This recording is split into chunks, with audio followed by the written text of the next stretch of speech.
So, the base game. The game that released in 2016. Zero DLC. How do you play this game? This game without all of the DLC skills? Well, I did, and I'm going to show you how. So, equipment-wise, this is my QQ Bang, created by fusing Goku tracksuit with Toa's clothes, and a Senzu Essence capsule, because I am holding myself to the standard of only things that were allowed in the game back in 2016 when it was first released. So, the defaultinest Time Patroller gear, Before Creation Comes Ruin, and a level 5 QQ Bang. Skills. Again, only stuff that is absolutely pre-DLC. So we're using Charged Key Wave, God Breaker, Maximum Charge, Consecutive Energy Blast, Gigantic Meteor, Warp Kamehameha, Potential Unleashed, because it's just the best all-round buff, and I tried all of the Saiyan ones that were in, from Super Saiyan, Super Vegeta, I didn't actually try Future Super Saiyan, but regardless, Potential Unleashed performed the best. Super Explosive Wave, super easy to get from Piccolo. Alright, so, how do you use this weird build? Couple of different ways. On any knockaway, and I mean any knockaway, Consecutive Energy Blast is a good follow-up. It does a small amount of damage, but also, it can be used dry, and it seeks the AI well enough that it is more than likely to hit with at least a couple of the energy balls, and with the buff from Before Creation Becomes Ruin that just kicked in, does okay damage. 4,400, not bad for one key bar. Secondly, we're using Gigantic Meteor on the heavy break right there. Because by the time Trunks recovers, he fully eats that Meteor for 3 key bars used and a grand total of 16k damage. Slightly higher than 16k, but we'll call it 16k. For when you can't stamina break your opponent, or aren't going to take the chance, there is the slightly more costly, but infinitely easier to land Warp Kamehameha for 19k damage. Only one more bar used. You don't need to do the stamina break part, because that can be tricky. So, I ran through those quite quickly. Let's break it down a bit slower. So you got your basic melee into the XYX combo and the YB knockaway.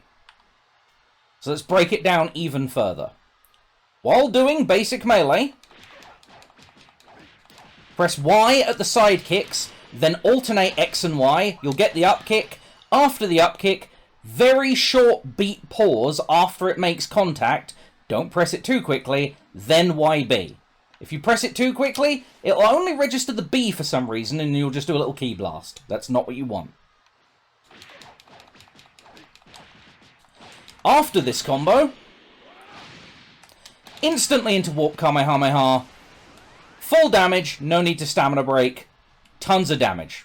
Absolutely excellent. God Breaker is there as your counter move. It's difficult to showcase a counter move without the AI attacking me, so we'll make that happen now. It's a good amount of damage, 6k for 1 key bar. You just need to prompt them to hit you. So you just got to wait for that second just before they make contact. And then it's nice and easy. Not much to say about that one. But it is great damage as a counter. Only counters melee, however, won't work against Ki. Now, for the Gigantic Meteor breakdown. We're doing much the same thing we did before, but instead of the YB knockaway, similar sort of pause, in fact longer, and then you jerk the control stick towards the enemy, which is difficult, because a lot of times with this combo, the camera's moving around, so the camera can change sides, and then you have to react to what side your enemy's at, and hit Y at the same time as you jerk the control stick towards them. So, left stick towards and Y. Or left stick towards and heavy, depending on what platform you're on. So, end combo, left stick toward and heavy, instantly into Gigantic Meteor.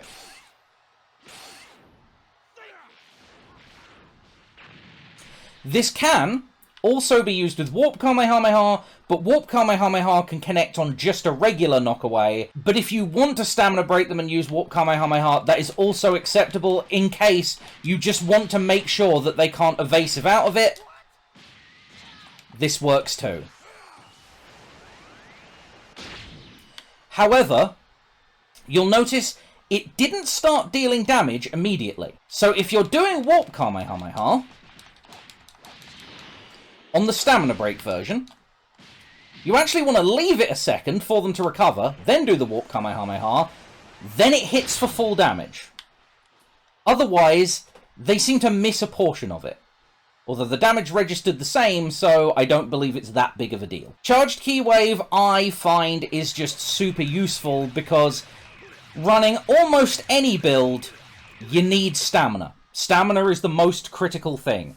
If you've got someone knocked away or they're doing something, like they're locked into an attack and you don't want to move in closer to break them, like there's a moment where you're just staring them down and you're like, I can't do anything with this time, just do a couple of pumps of Charged Ki Wave. It is always worth the key to get a stamina bar back. And if you've got tons of time, like, for example, you've knocked them down, you've done a Destructive Fission or something, that obviously won't work with this build, but say you're in that situation, they're locked into the Destructive Fission, or a Power Wall, or whatever, you can just sit there doing Charged Ki Wave, recovering your stamina while they're getting hit. It's generally better to capitalize and keep putting on the pressure, but if you need stamina, 2 bars is minimum. If you're below that, you definitely need to do Charged Ki Wave. 3 bars is ideal, because if they perfect block while you're on 2 bars, you're robbed. You can't do your evasive. You're in a bad place. And that is the based build. It's super simple. It is all base game skills. You can get these skills either from the skill shop or from PQs. Some of them from trainers, but none of this is DLC.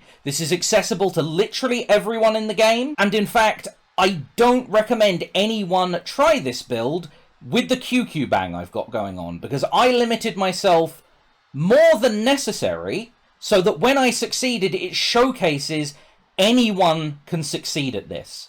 This is not about the moves. This is not about DLC. This is not about buying power. Anyone can accomplish what I can accomplish. Any of these skills are accessible to you. So with that, there will be a video of me succeeding at Parallel Quest 122, the final battle before the final battle, on screen to show that this build is capable and succeeds. Try it out for yourself. Leave a comment. Tell me what you think of it. And if not, thank you for watching, and I'll see you next time.